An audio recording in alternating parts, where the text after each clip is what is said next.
You ask Tiger to solve. This deals with linear equations with one unknown. The final result is x equals -3. Let's solve it step by step. Simplify the expression. Expand the parentheses. Multiply the coefficients. Simplify the arithmetic.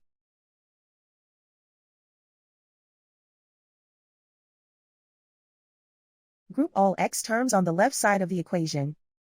Add 9x to both sides. Simplify the arithmetic. Group like terms. Simplify the arithmetic. Isolate the x. Divide both sides by 5. Simplify the fraction. Find the greatest common factor of the numerator and denominator.